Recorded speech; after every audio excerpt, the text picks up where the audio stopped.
Alright, 59 AJS 31, let's go for a ride. This thing moves! I love when stuff fixes itself. It's a British-built miracle. Life needs no yield signs. Going through the chicanes.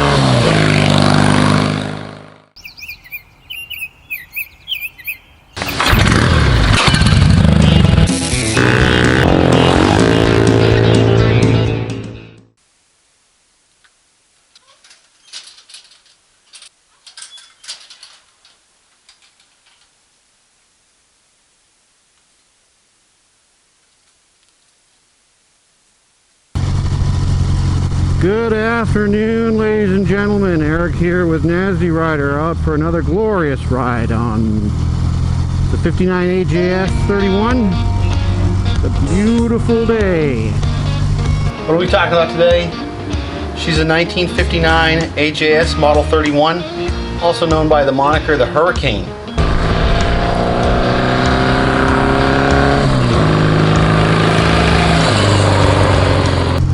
So 59 AJS 31, first impressions when I get on the thing and start riding. It's a wicked sporty seating position. The bars are low.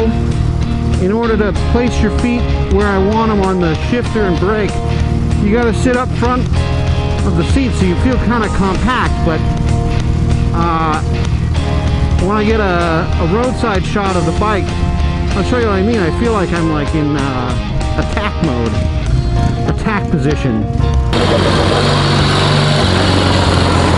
The engine's a 650cc parallel twin. It's fed by a single AML 389 monoblock carburetor. You got all kinds of pull. This thing moves. Nimble. I feel like I'm one of those guys riding the Isle of Man. Going through the chicanes. This would be great on a twisty road. We're not there yet.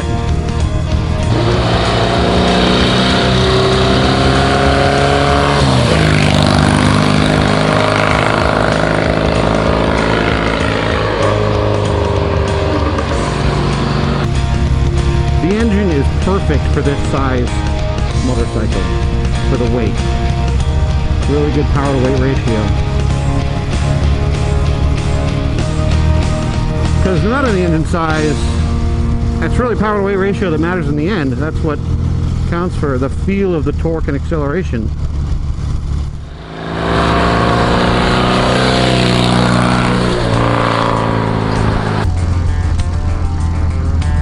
Well, you can really feel it when you choke the engine. I know the choke's working. Bogs a little bit. Like I said with the controls before, you got your choke here. Horn. Yeah. Hell of a horn, huh? People will hear that and they'll pull right over. Get out of your way. This is kill switch. I'm not going to test that right now. Of course, it'll just jump right back to life. But the clutch felt heavy when I was sitting on it, not riding. But once you're underway, it's pretty light. And the throw is pretty short. You don't have to pull the lever all the way in. I'm sure that's just a matter of adjustment, but I like it. It's only about halfway back, the clutch is disengaged. I was wrong. This is not choke. This is ignition, advance, and retard. Fully advanced right now.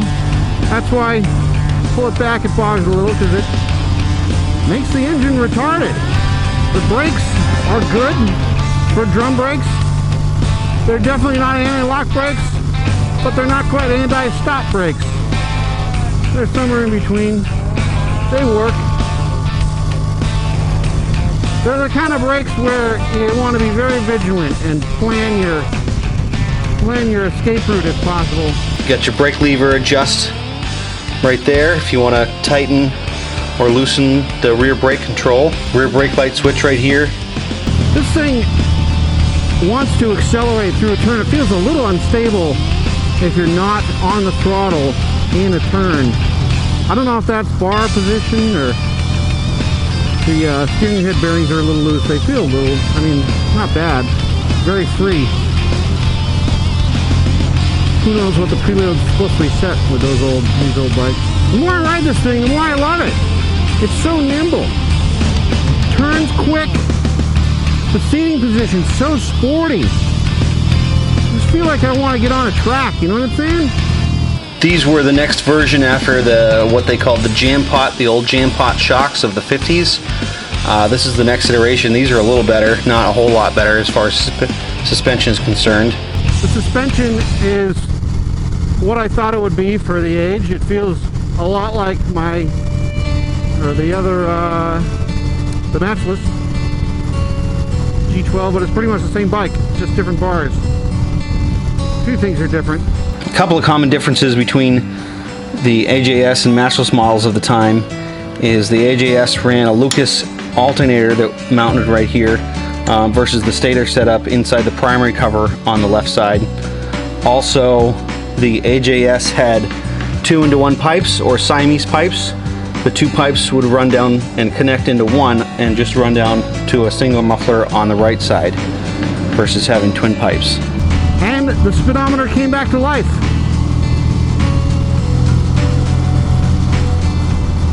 It's a British-built miracle.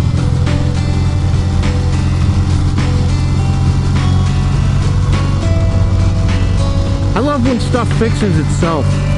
It's the best.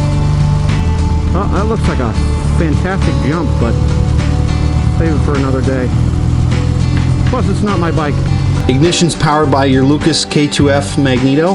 The Lucas Magneto has this one has a manual advance that runs out to a control on the handlebars. This one also has a phenolic cover on the back that runs to oil shutoff kill switch. That's pretty handy. I'll explain that in more detail in just a minute. One of the things I love about these bikes is the transmission. You do get some false neutrals sometimes between third and fourth, but it just feels so precise, so like fingers and toes. You just touch the shifter and it slips into the next gear. You just feel the slightest detent notch. Goes in like butter. This is the oil tank on the models of the time. Pretty common for oil tank to be on the right side. Oil drain and feed lines come down and run to the engine down there. And here is the cutoff switch. A common problem for these old British bikes, a lot of them would be if they would sit for a while, the oil would drain down into the engine and fill the case up with oil, which can cause a hydrolock situation inside the engine, which if you go to start it, you can break your rods or worse. I mean, breaking a rod gets much worse than that anyway. But what this does is you turn that to cut off oil flow, and this is a common modification in more recent times. And it also actuates a switch that runs to a ground in the Magneto, which doesn't allow it to start, so you can't hydrolock the engine. The mirror, I can't see shit out of that mirror, but it's rock stable. Which way? We'll take you through the controls in the cockpit of the AJS. This, I believe, is ignition, advance, and retard. This should be your horn. This is a kill switch. Of course, clutch on the left, front brake on the right, right throttle, obviously. Smith's speedometer, Smith's ammeter, headlight control, and this would have been an ignition switch. These are rarely hooked up anymore. I'm not sure exactly how this switch hooked into the electrical system, but most of these, the Magneto, being a Magneto, doesn't require battery power to start. You just kick it.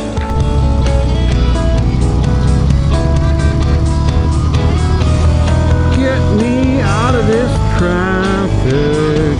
This is your toolkit and battery cover for the bike. Let's see what we got going on in here. 6-volt battery system, 6-volt electrics. Here is a toolkit. I don't think this one is factory, but common for the era.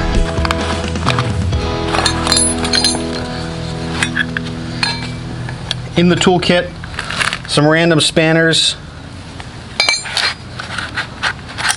tire spoon,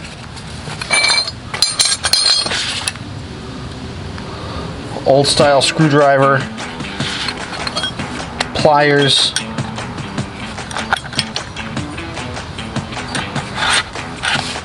various wrenches. These are made by King Dick. Kind of a cool British name. Interesting British name of the tool kits back in the day. This is a greaser, a mini greaser for a lot of the fittings on the bike. I think that's another mini greaser or oiler. Feeler gauges, spark plug wrench. Spark plugs? Let's close that guy back up.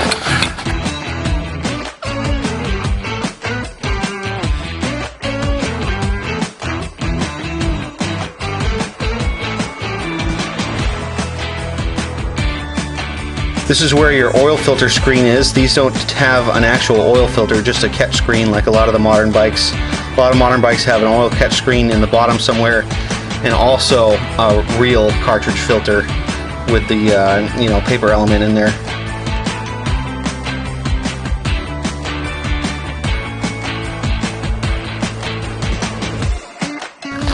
Quick release and quick pull axles for changing rear tires or accessing the rear drum brakes.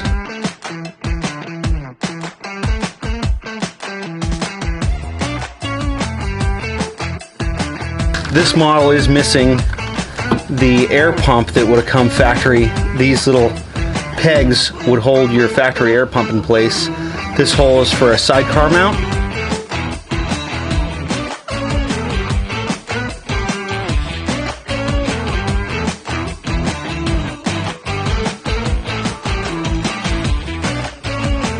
This one has a factory luggage rack on the back. This wasn't found with the bike, but after the fact and added on. And a great bag that mounts and fits the lines of the bike real nice. I think it looks perfect, especially I think these seats. This one's really nicely upholstered, but the seats kind of look, I don't think they fit the lines of the bike very well. But with this bag added, it makes it flow so much cleaner.